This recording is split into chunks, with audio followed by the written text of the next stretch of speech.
अस्सलाम वालेकुम जी बच्चों, कैसे हैं आप लोग? सब ठीक हैं? अच्छा जी बच्चों, चैप्टर नंबर 5 हमारा चल रहा है और तैयारी भी आप लोगों की साथ साथ चल रही होगी। मैं कोशिश कर रहा हूं कि टाइम निकालूं और साथ साथ तैयारी करवाता जाऊं। इंशाल्लाह ये 2-3 माह के अंदर अंदर आपको सारा क्लैरिटीज़ की आ जाएगी, क्योंकि बाकी काम भी करने होते हैं तो थोड़ा टाइम निकालना मुश्किल हो जाता है। सो बहरहाल हम पढ़ रहे थे एक्जोथर्मिक और एंडोथर्मिक रिएक्शन। वो हमने पिछले लेक्चर में भी पढ़ा था कि एक्जोथर्मिक रिएक्शन या एक्जोथर्मिक क्या चीज़ होती है जिसमें से हीट बाहर निकले।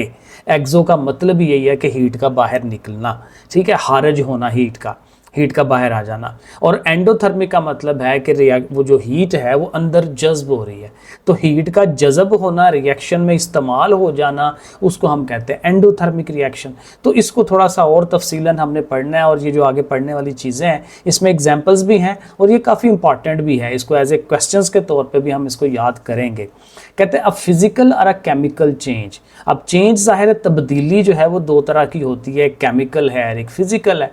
फिजिकल ये है कि उसके जो स्ट्रक्चर है ना, केमिकल स्ट्रक्चर में तब्दीली नहीं आती, ठीक है, उसके जो एटम्स हैं उनकी जो बनावट है उनमें तब्दीली नहीं आती, किसका किसके साथ बॉन्ड बना हुआ है उसमें तब्दीली नहीं आती। एक फिजिकल है, सामने की तब्दीली है। जैसे पानी की एग्जाम्पल है तो पानी लिक्विड फॉर्म में भी होता है और पानी जो है वो ठोस फॉर्म में भी है और पानी जो है वो गैस की शक्ल में भी है। तो वही पानी है जो अपनी हालत चेंज करता है, तो वो जो हालत चेंज करेगा उसको हम फिजिकल चेंज कहते हैं, ठीक है, इस तरह से। और केमिकल ये है कि अब हाइड्रोजन और ऑक्सीजन मिल के पानी बना देते हैं, तो वो केमिकल चेंज है। अपने बॉन्ड उनके आपस में टूट जाते हैं और नए बॉन्ड जो हैं वो डेवलप हो जाते हैं। तो इस तरह से दोनों तरह की तब्दीली आती है। अ फिजिकल और a chemical change is almost always, तकरीबन हमेशा इसमें क्या होता है, अकम्पनीड, उसके साथ एक चीज़ आ जाती है विद आइदर एब्जॉर्प्शन, या उसमें जज़ब होती हैं चीज़ें, और एवोल्यूशन, या उसमें से निकलती हैं चीजें। कौन निकल रहा है?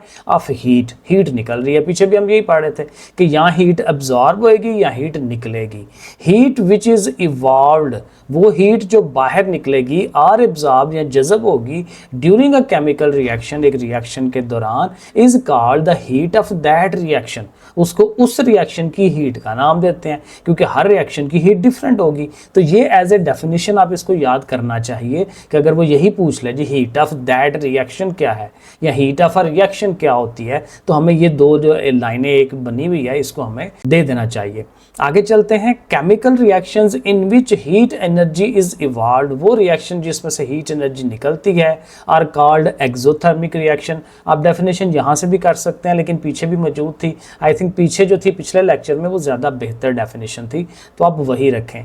While those in which heat energy is absorbed, और वो रिएक्शन जिनमें हीट एनर्जी एब्जॉर्ब होती है, जज़ब होती है, are called endothermic reaction. Okay हो गया। Heat which is evolved during an exothermic, अब एक्सोथर्मिक रिएक्शन में ज़ाहिर है हीट ने बाहर निकलना है, गोज टू द सराउंडिंग। अब वो कहाँ जाएगी निकल के? अपने सराउंडिंग में जाएगी, इर्द गिर्द के माहौल के अंदर जाएगी, इर्द गिर्द के जो बर्तन हैं, चीज़ें हैं, उनको गर्म कर देगी, and so on. And the container in which such a reaction is being carried out, और ये जो रिएक्शन जिस कंटेनर में, जिस चीज़ के अंदर हो रहा है, उसको भी ज़ाहिर है वो गर्म कर देगी, उसमें जज़ब हो जाएगी, बाहर निकल आएगी। गेट्स हॉट, ज़ाहिर है वो बर्तन गर्म हो जाएगा। कन्वर्सली, इसी के अपोजिट क्या होगा? इन एन एंडोथर्मिक रिएक्शन, एक एंडोथर्मिक जो रिएक्शन होता है, द अब्जॉर्प्शन ऑफ हीट, क्योंकि उसमें जज़ब होना हीट ने, फ्रॉम द सराउंडिंग, माहौल में से उसने जज़ब करना है।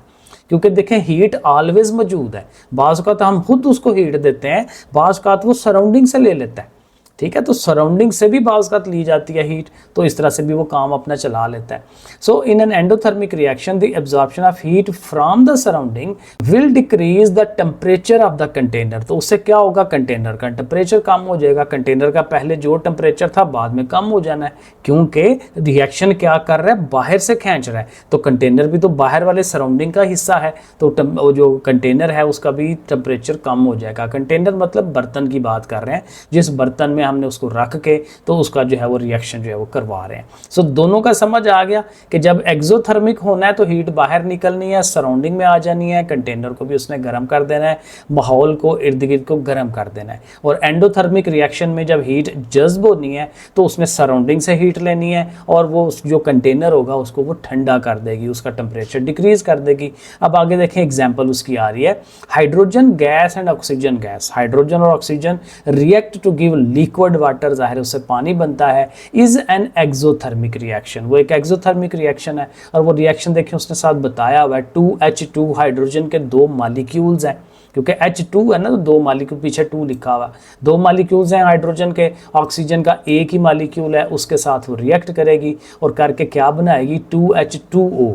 ठीक है। असल में अब ये जो रिएक्शन है ना, नॉर्मली हम इसी को पढ़ते हैं, लेकिन जो ज़्यादा लेटेस्ट है ना, जो नेट पे वो यूज़ करते हैं, वो हाली ना हाइड्रोजन को हाली H2 करते हैं। यानी ये मैं थोड़ा सा बता दूं, ऐसे पीछे 2 नहीं लगाते। ठीक है। और जो ऑक्सीजन है उसको फिर वो क्या कर लेते हैं, हाफ कर देते हैं, यहाँ पे 1/2 लिख के ना, और ऑक्सीजन के साथ ऐसे लगा देते हैं। ठीक है। तो वो लेटेस्ट जो तरीका है वो इस तरह से है। ये भी सही है, ये भी सही है हमारा, क्योंकि इसमें हम फिर 2 मॉलिक्यूल्स डेवलप कर रहे होते हैं, पानी के भी। इसमें पानी का सिर्फ एक ही मॉलिक्यूल डेवलप होता है। तो दोनों तरह से सही है, लेकिन ज़ाहिर है अभी हमने बुकिश ही चलना है, बुक वाला जैसे करवा रहे हैं हमने उस तरह हिसाब से भी चलना है। लेकिन मैंने कहा चले आपको बता दूं कि इस तरह भी होता है। तो अब ये जो रिएक्शन होगा, लेकिन इस रिएक्शन के दौरान देखें जो हीट एनर्जी आ रही है वो 571.6 किलो जूल है। तो काफ़ी ज़्यादा हीट एनर्जी जो है वो बाहर निकल रही है, क्योंकि देखें इसके साथ हमने प्लस का साइन लगाया हुआ है।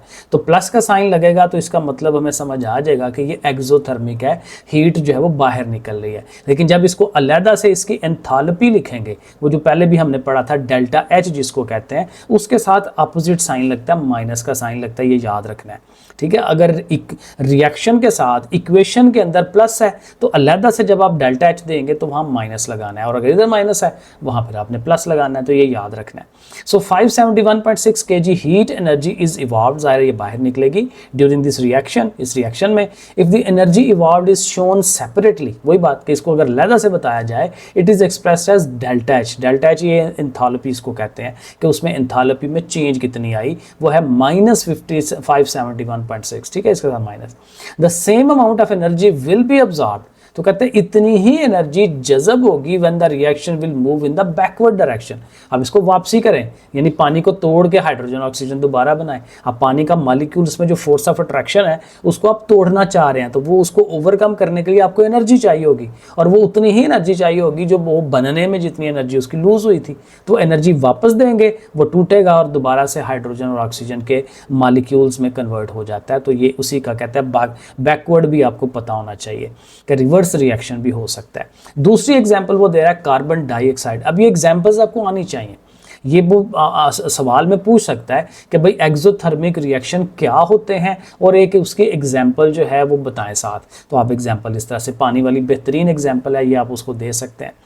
दूसरी जो है वो कार्बन डाइऑक्साइड गैस की है। तो इसमें देखें कार्बन का एक मॉलिक्यूल या एक एटम ही है बेसिकली, और उसके साथ ऑक्सीजन का एक मॉलिक्यूल है, क्योंकि ऑक्सीजन O2 लिखा हुआ है। कार्बन का एक एटम और ऑक्सीजन का एक मॉलिक्यूल, ये आपस में रिएक्ट करेंगे, और रिएक्ट करके क्या बना रहे हैं, कार्बन डाइऑक्साइड। और उसके साथ भी एनर्जी जो है वो रिलीज होगी 393.5 किलो जूल्स। तो वो पिछले वाले से थोड़ी सी कम है, लेकिन ज़ाहिर है इसके साथ भी प्लस का साइन है, तो इसका मतलब ये भी एक्सोथर्मिक है। तो ये उसने साथ बताया हुआ है। It is also an exothermic reaction. बाकी ये सारा कुछ वही है जो मैंने ऊपर आपको बताया, यहाँ तक वही बातें।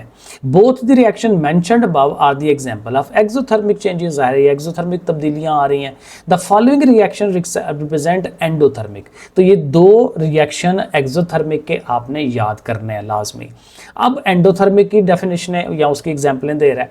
तो एंडोथर्मिक रिएक्शन जो है, एक पहला कह रहा है हाइड्रोजन और आयोडीन का, कि हाइड्रोजन का एक मॉलिक्यूल है और आयोडीन का एक मॉलिक्यूल है, और दोनों रिएक्ट करके 2HI यानी हाइड्रोजन आयोडाइड के 2 मॉलिक्यूल्स डेवलप कर रहे हैं। और उसमें देखें एनर्जी -53.08 है, यानी इस रिएक्शन को एनर्जी चाहिए है, उसके अंदर एनर्जी पहुंचानी है हमने, यानी उसने उसको जज़ब करना है एनर्जी को, कितनी 53.08 किलो जूल्स। और चूंकि वो अंदर लेके जा रहा है इसलिए वो माइनस, ठीक है, एब्जॉर्ब कर रहा है, माइनस का साइन लगेगा।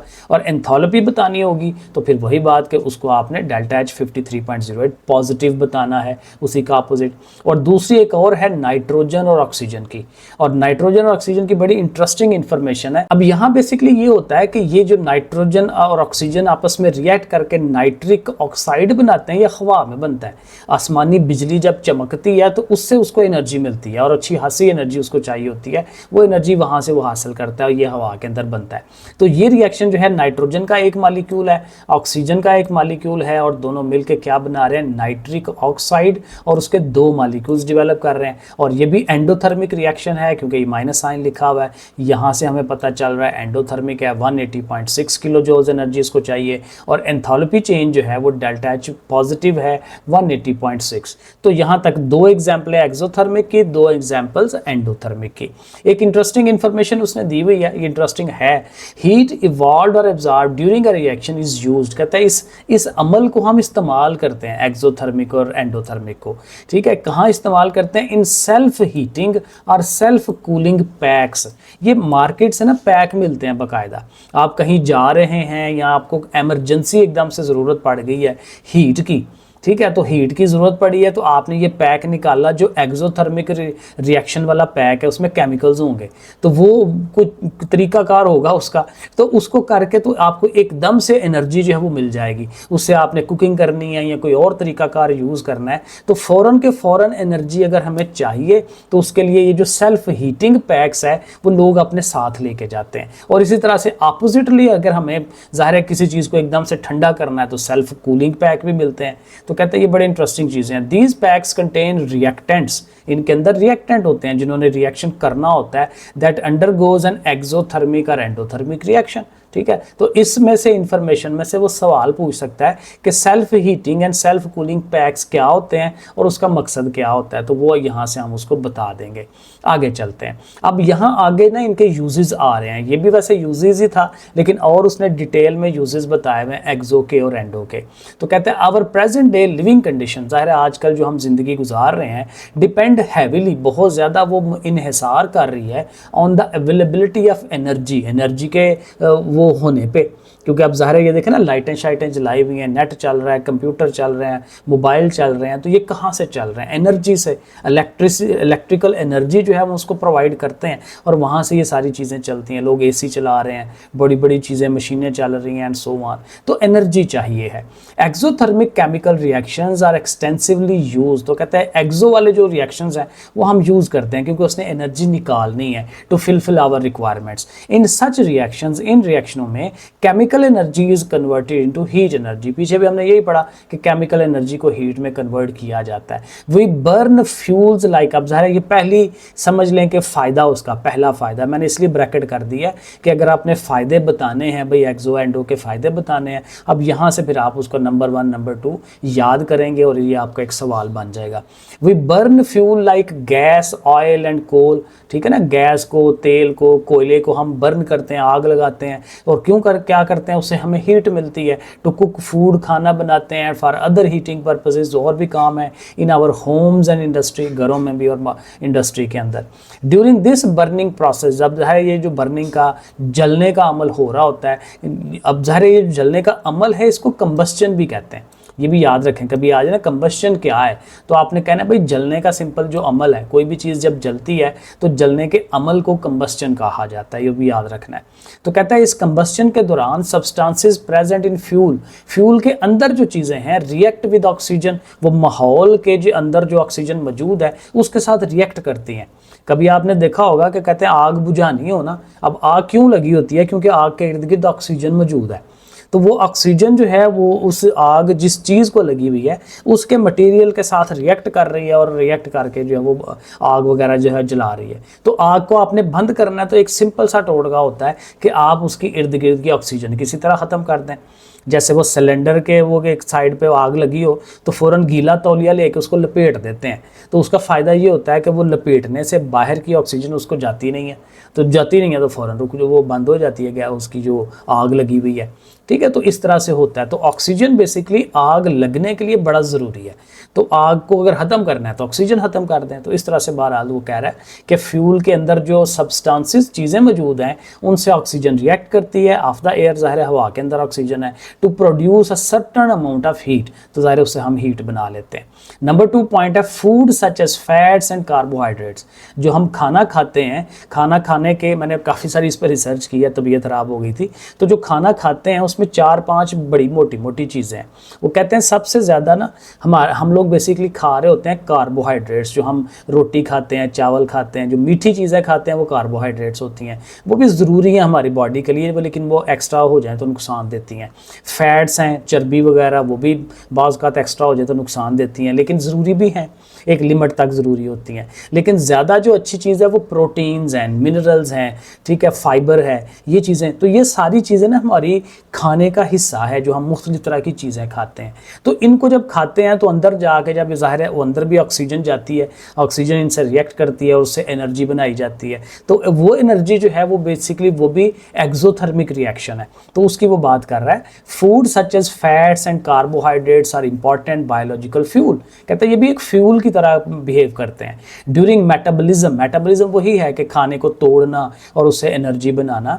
द केमिकल एनर्जी, असल में ये बायो आ जाती है, the chemical energy present in this food, इस फूड के अंदर जो एनर्जी मौजूद थी, इज कन्वर्टेड टू हीट, उसको हीट में कन्वर्ट करते हैं, टू कीप अस वार्म, हम गर्म भी रहते हैं, और जो जो हमें डेली वर्क करना होता है वो उसके में भी ये काम आ जाता है।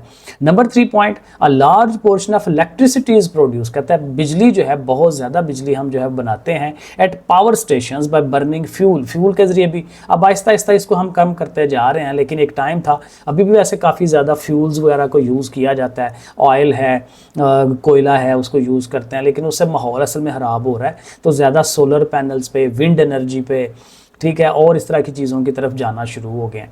तो कहता है फ्यूल्स को हम वहाँ पे जलाते हैं, नेचुरल गैस, ऑयल, कोयल वगैरह, और उससे हम जो है वो बनाते हैं electricity. The heat which comes out from these combustions, ज़ाहिर है इनके जलने से जो हीट निकलती है, is use to produce steam, उससे हम स्टीम बनाते हैं, क्योंकि डायरेक्टली बिजली नहीं बनती, उनको उससे गर्माहट जो निकलते हैं उससे पानी गर्म करते हैं, और उस पानी को गर्म करके उसकी जो भाप बनती है, तो आगे हमने इंजन से लगाए होते हैं, मशीनें लगाई होती हैं, टर्बाइंस, तो उन टरबाइनों के पंखों को वो चलाती हैं, और टरबाइनों के चलने से फिर आगे से जनरेटर की तरह जो है वो आगे बिजली बनाई जाती है। तो बहरहाल ये उसका तरीकाकार है। तो बिजली बनाने का अमल हो गया। आगे कहता है वाइल ड्राइविंग अ व्हीकल, जब आप गाड़ी चला रहे होते हैं, it is the combustion of petrol, तो उसमें डीजल या पेट्रोल जो आपने डाला होता है उसको भी हम जला रहे होते हैं, कंबस्शन कर रहे होते हैं। दैट गिव्स ऑफ एनर्जी, वो भी एनर्जी देता है, एंड ड्राइव्स इट फॉरवर्ड, और गाड़ी को आगे चलाता है। तो ये भी एक काम आ गया, ठीक है। This one example of exothermic reaction people seems to enjoy, एक तो ये आ गया ना, यहाँ तक ये एक अलहदा से एक आ गया, ऊपर 3 बताए थे, ये चौथा यूज इसका आ जाएगा, ठीक है। 5वां जो है वही आगे से फायरवर्क्स वाला है। तो ये भी एक अलहदा से सवाल भी आ सकता है कि भाई बताएं फायरवर्क्स जो हो रहे होते हैं वो एंडोथर्मिक है या एक्सोथर्मिक है। तो सारे एक्सोथर्मिक है, उसमें से भी हीट निकलती है, रोशनी निकलती है, आवाज़ निकलती है, ठीक है। तो कहता है fireworks are the result of combustion reaction that yield heat, heat निकलेगी, लाइट निकलेगी, साउंड निकलेगी, डिफरेंट मेटल साल्ट, इसके अंदर मेटल साल्ट, सोडियम, पोटाशियम वगैरह, उसके साल्ट इसके अंदर यूज़ किए जाते हैं, along with oxidizing agents, produce a variety of colours, पे ज़ाहिर उससे कलर्स बनते हैं जब उसको हम जो है वो जलाते हैं।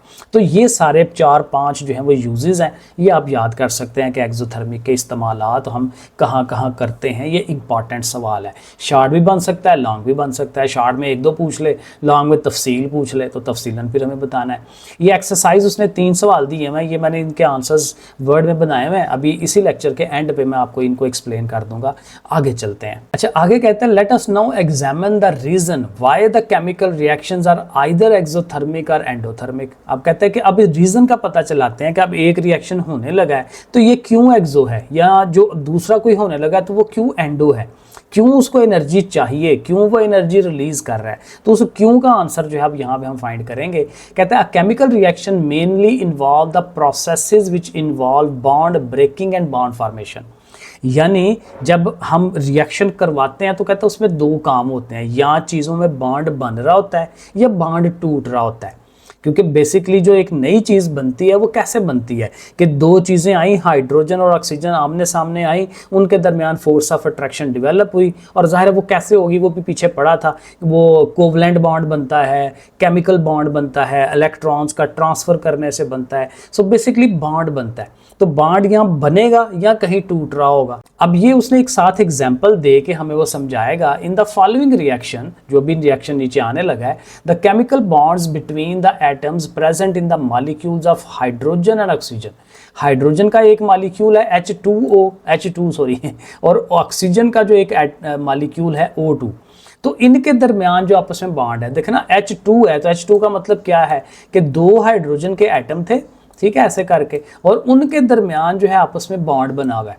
ठीक है, वो क्या उसको कहते हैं, कोवलेंट बॉन्ड बना हुआ है। क्योंकि हमने शुरू में पढ़ा था कि हाइड्रोजन का एक एटम अकेला नहीं रह सकता, दो एटम, इसी तरह से ऑक्सीजन का भी एक एटम अकेला नहीं रह सकता, उनको दो को मिल के एक बॉन्ड बना के एक मॉलिक्यूल बनाना पड़ता है, फिर वो स्टेबल हो जाते हैं और वो इधर इधर उधर घूमते फिरते हैं। तो आपस में जब बॉन्ड बनाएंगे तो वो आपस में बॉन्ड बना हुआ है तो वो एक फोर्स ऑफ अट्रैक्शन है, ठीक है, लेकिन वो वीक होता है, इतना ज़्यादा स्ट्रांग नहीं होता, क्योंकि आपस में है। स्ट्रांग कब होता है, जब किसी और दूसरे के साथ करेगा। हाइड्रोजन और ऑक्सीजन का आपस में जब बनेगा वो स्ट्रांग बनता है, तो ये याद रखना है, आपस में उनका वीक है। तो वो क्या करेगा, फर्स्ट ब्रेक, वो आपस में जो आपस का बॉन्ड है वो तोड़ेंगे, टूटेगा, ठीक है, ये वो बात कर रहा है, टू गिव देयर एटम्स, और अपने एटम अलग अलग कर देंगे हाइड्रोजन का एक एटम, क्योंकि एक नया प्रोसेस करने के लिए अब वो रेडी होने लगे हैं। तो जो H2 बना हुआ है तो दोनों हाइड्रोजन के एटम अलग अलग हो जाएंगे।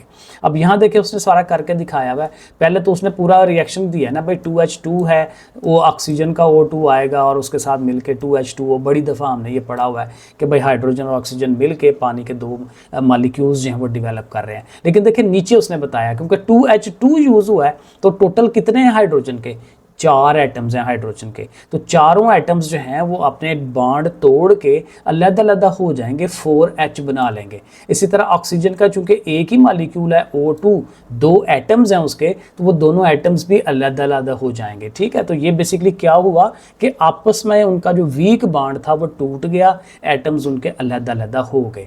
आगे, दीज एटम्स ऑफ हाइड्रोजन, अब हाइड्रोजन का ये जो एटम्स हैं, then form bonds with oxygen, वो हाइड्रोजन वाले एटम्स अब कहाँ जाएंगे, ऑक्सीजन के पास जाएंगे, उसके साथ मिलके बॉन्ड बनाएंगे, उसके साथ अपने इलेक्ट्रॉन्स को शेयरिंग करवाएंगे। ये नीचे उसने देखें शेयरिंग अब उसकी दिखाई भी हुई है, with the oxygen atom to form 2 molecules of gaseous पानी, ठीक है, गैशियस पानी जो है, गैस की शक्ल में पानी जो है वो डेवलप होगा।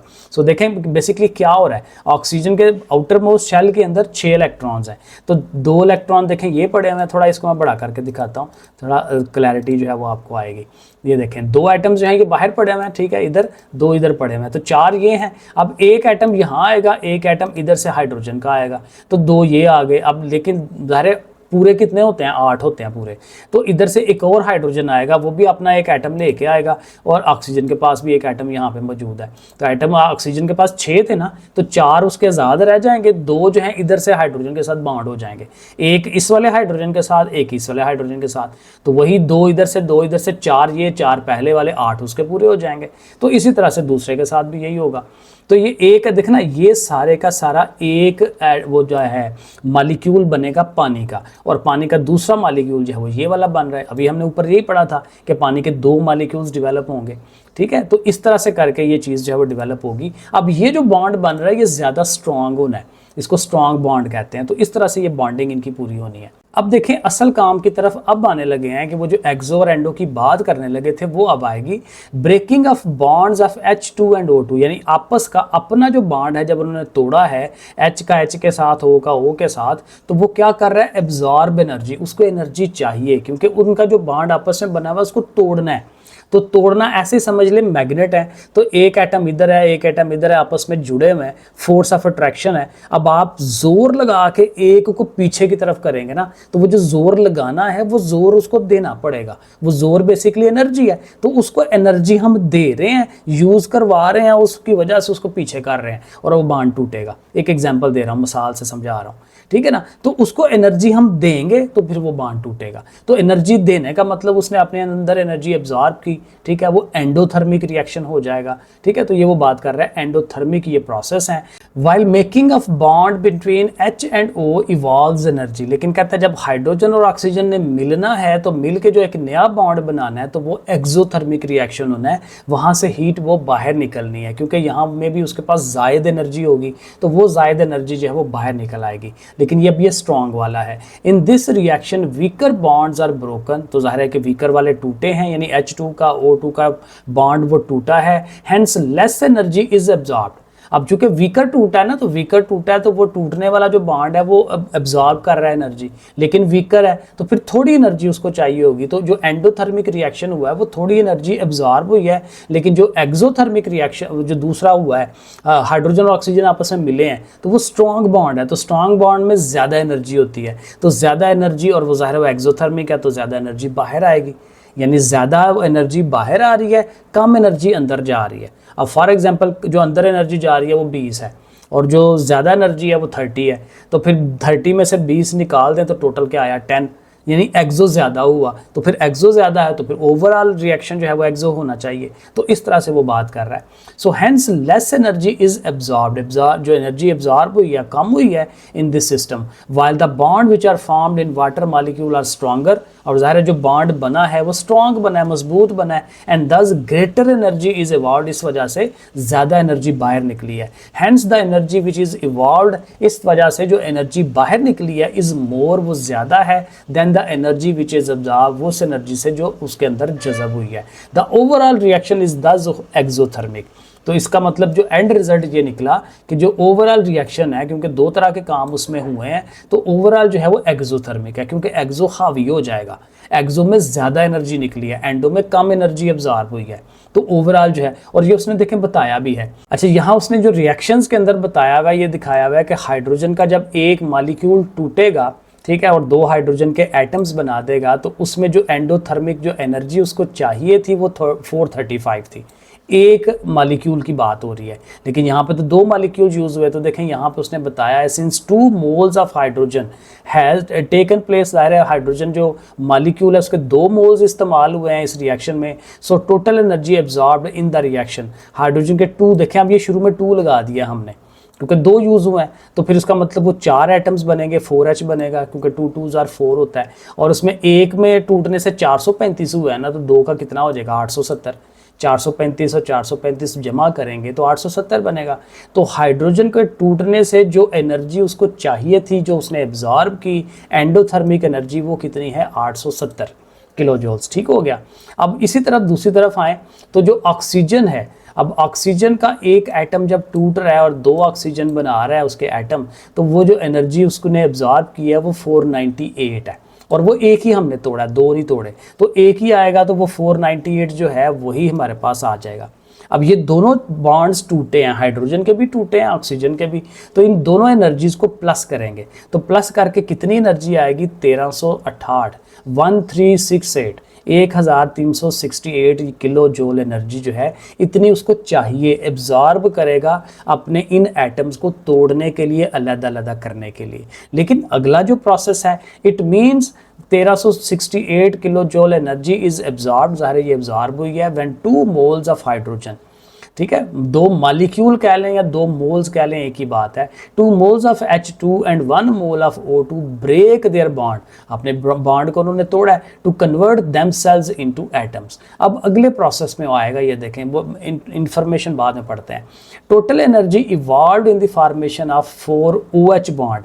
अब OH बॉन्ड बनने हैं, और OH बॉन्ड कितने बन रहे हैं 4 बन रहे हैं, और 4 जाहिर है पीछे भी हमने देखे थे कि ऑक्सीजन के साथ देखे ना, एक जो पानी का मॉलिक्यूल है, ये देखे मैंने बनाने की कोशिश की है, ये आपको नज़र आ रहा होगा, ठीक है ना। तो ऑक्सीजन का एक हाइड्रोजन के साथ तो नहीं है ना, 2 हाइड्रोजनों के साथ है, तो 2 बॉन्ड यहाँ पे हैं, 2 उधर है, क्योंकि 2 मॉलिक्यूल्स हमने पानी के बनाए हैं, एक मॉलिक्यूल ये है, दूसरा ये है, और दोनों के अंदर 2-2 बॉन्ड हैं। ऑक्सीजन ने 2-2 बॉन्ड बनाए हुए हैं हाइड्रोजन के साथ, तो टोटल OH बॉन्ड जो है वो 4 बने हैं, ऑक्सीजन और हाइड्रोजन का bond.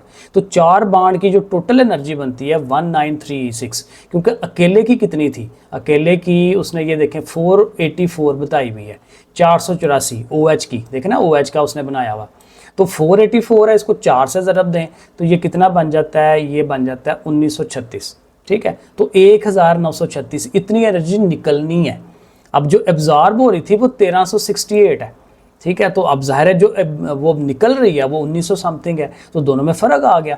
So this is the energy evolved when 2 moles of water are formed, ज़ाहिर है 2 मोल्स पानी के बनेंगे, और 4 moles of hydrogen atom and blah blah, वो सारा कुछ वही बताया हुआ है। Thus for the formation of 1 mole of water, पानी का 1 मोल बनने के लिए, the energy evolved will be 968। अब देखें ना, बात ये है कि ये 2 उसके मॉलिक्यूल्स के लिए है, लेकिन एक मॉलिक्यूल के लिए कितनी चाहिए 968, क्योंकि उसको 2 पे डिवाइड कर देंगे आप, 1936 को 2 पे डिवाइड करें 968 आ जाता है। एक मोल के लिए कितनी एनर्जी चाहिए वो आ जाती है, वो भी ज़ाहिर है अगर उसने पूछा हो कि भाई 1 मोल के लिए कितनी चाहिए, तो हम उसको ये भी तो बता सकते हैं ना। Hence the overall energy evolved in this reaction, अब यहाँ पे वो आ रहा है कि जी ओवरऑल कितनी एनर्जी बाहर निकलेगी, वो जाहिर है कि जो बड़ी वैल्यू आई है उसमें से छोटी वैल्यू को निकाल दें, ठीक है ना। जो बड़ी वैल्यू है वो एक्सो है, क्योंकि उसने एनर्जी बाहर निकालनी है और 1368 उसको एनर्जी एब्जॉर्ब करनी है। तो दोनों का जो डिफरेंस आ रहा है वो 568 आ रहा है और वो माइनस में आ रहा है, और माइनस का मतलब यही होता है कि एनर्जी बाहर आ रही है, ठीक है। तो इस तरह से वो हम लिखेंगे। तो अब जब रिएक्शन लिखेंगे 2H2 + O2 after reaction 2H2, तो जो 568 है किलो जूल उसके साथ लिखेंगे। लेकिन आपको मैंने बताया था जब रिएक्शन लिखते हैं तो उसके साथ जो एक्सो वाला है वो प्लस लिखते हैं, यानी अकेली एनर्जी जो दे रहे हैं उसके साथ नेगेटिव साइन है, लेकिन जो टोटल है आप रिएक्शन के साथ एनर्जी देनी है तो वहां पे अपने प्लस का साइन लगाना है, तो प्लस करेंगे और डेल्टा एच जो है वो माइनस में लिखेंगे। The enthalpy change for the formation of 2 moles of gaseous water is दस -568। अब ज़ाहिर है ये 2 मोल्स के लिए एंथैल्पी चेंज है, और एंथैल्पी चेंज अगेन आपने अगर चेक करना है 1 मोल के लिए तो इसको भी 2 पे डिवाइड कर दें, तो 2 पे डिवाइड किया तो 284 एंथैल्पी चेंज आ जाएगा पानी का 1 मोल बनाने के लिए।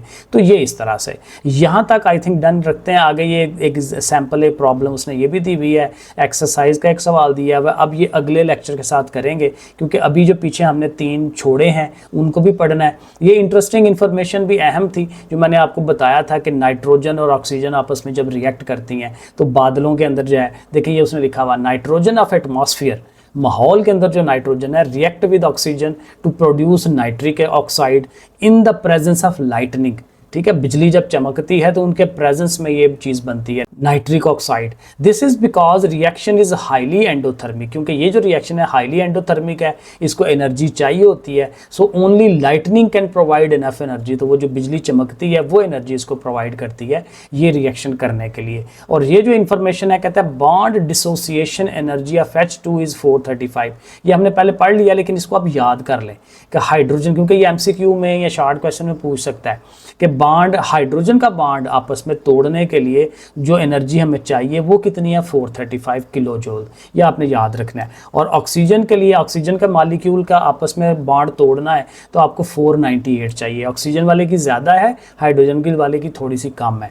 और bond formation energy of OH और OH बनाने के लिए जो एनर्जी चाहिए वो 484 है। तो ये तीनों नंबर्स आपने याद रखने हैं, हाइड्रोजन का कितना, ऑक्सीजन का कितना और OH बॉन्ड बनने का कितना, तो ये नंबर्स याद होने चाहिए। तो चले यहाँ तक आई थिंक हो गया हमारा। अब वो जो सवाल है वो दिखा देता हूँ और फिर एक्सरसाइज इसको वो हम डन करते हैं। ये वर्ड का पेज आ गया, ये मैं कोशिश कर रहा हूँ इसके कुछ नोट्स बनाने की, अगर बन गए तो इंशाल्लाह मैं आप लोगों से शेयर कर दूंगा। चैप्टर 5 के शॉर्ट क्वेश्चन कुछ बनाने की कोशिश कर रहा था, कुछ MCQs वगैरह। तो जो अभी आपको बताने हैं वो हैं ये 3 सवाल। सो पहला उसने क्वेश्चन पूछा हुआ था, why the chemical reaction between sodium metal and water proceed violently. ये कभी कभी यूट्यूब पे भी वो दिखाते हैं कि सोडियम को पानी के ऊपर फेंके ना तो वो पटाखे मारता है, ठीक है। ये कई दफ़ा वो दिखाते हैं, तो वो क्यों इतना वायलेंटली एकदम से पुरतशद्दुद वाले अंदाज में क्यों ये रिएक्शन होता है, तो उसका आंसर हम देंगे the chemical reaction between sodium metal यानी कि Na एंड वाटर जाने के वो पानी है H2O proceed violently because it is highly exothermic, क्योंकि ये इसमें रीज़न बताना है कि ये बहुत ज़्यादा एक्सोथर्मिक है, एकदम से काफ़ी ज़्यादा एनर्जी वो निकालता है। तो वो जो एनर्जी निकलेगी ज़्यादा तेज़ी के साथ, इसी वजह से वो एकदम से पटाखे मारता है। एंड फास्ट रिएक्शन, और तेज़ी के साथ ये रिएक्शन होता है, दैट प्रोड्यूस हीट निकलती है, हाइड्रोजन गैस बनती है एंड अ स्ट्रॉन्ग बेस बनती है। तो ये बड़ा बेहतरीन आंसर है इसका। नंबर 2 क्वेश्चन उसने पूछा हुआ था, इज मेल्टिंग ऑफ आइस, कहते हैं ये जो बर्फ़ पिघलती है ये एक्सोथर्मिक है या एंडोथर्मिक है, तो कहता है कि ये एंडोथर्मिक है, क्योंकि जब बर्फ़ ने पिघलना है तो बर्फ़ अपने आप फिजिकली हालत चेंज कर रही है। हालत किस तरह से चेंज कर रही है कि अपनी ये जो फ्रोज़न हालत है, ठोस वाली हालत है, उससे माया पे जाने लगी है। तो उसके लिए अपनी हालत को चेंज करने के लिए सराउंडिंग से उसको एनर्जी चाहिए होगी। सो कहते हैं when ice melts it absorbs heat from the surrounding, क्योंकि ज़ाहिर है पहले वो ठंडी है तो हीट मिलेगी तो वो लिक्विड फॉर्म में जाएगी ना, अपना टेम्परेचर बढ़ाएगी, तो टेम्परेचर तभी बढ़ेगा जब हीट मिलेगी। So this heat is use to break the bond, वो बॉन्ड ज़ाहिर उन्होंने जो आपस में बनाया हुआ था क्रिस्टल्स की शक्ल में, वो टूट जाएगा between water molecules in the solid ice state to turn into liquid state, ठीक हो जाएगा। और नंबर 3 कहता है can exothermic reaction be reversed, कहता है अगर एक एक्सोथर्मिक रिएक्शन है तो क्या इसको रिवर्स किया जा सकता है, तो वो डिपेंड करता है हालात के ऊपर, जिस तरह के हालात हों, बाज़ रिएक्शन हो जाते हैं, बाज़ रिएक्शन रिवर्स नहीं होते। सो कहता है yes exothermic reaction can be reverse but it depends on the conditions, किन हालात के अंदर वो रिएक्शन हो रहा है, and types of the reaction, और रिएक्शन की कौन सी किस्म है, क्योंकि एक टाइम पे हम पढ़ेंगे रिएक्शन की मुख्तलिफ सारी किस्में होती हैं। इन प्रिंसिपल कहता है कि वो कानूनी तौर पे वो क्या है, any chemical reaction can be reversed. जाहिर है कि वो नॉर्मल तौर पे यही होता है कि किसी भी रिएक्शन को हम रिवर्स करा सकते हैं if proper conditions are provide. जाहिर है कि अगर उसके जो जो हालात उसको चाहिए अगर हम दे सकें तो फिर वो रिवर्स उसको किया जा सकता है। कितना टेम्परेचर होना चाहिए, कितना प्रेशर, और उसमें कैटलिस्ट कितने होने चाहिए। कैटलिस्ट होता है जो मौजूद होता है रिएक्शन कराने में, खुद हिस्सा नहीं लेता। तो बहरहाल जी इस तरह से तो आज का लेक्चर इतना ही, फिलहाल थोड़ा सा लेंथी हो गया, 40 मिनट पे चला गया। तो इंशाल्लाह नेक्स्ट अगला लेक्चर करके इसको ख़त्म करने की कोशिश करते हैं। साथ इंशाल्लाह कोशिश करता हूँ एक्सरसाइजेज बनाने की, शॉर्ट क्वेश्चन वगैरह बनाने की। ओके फिर बच्चों, अल्लाह हाफिज़।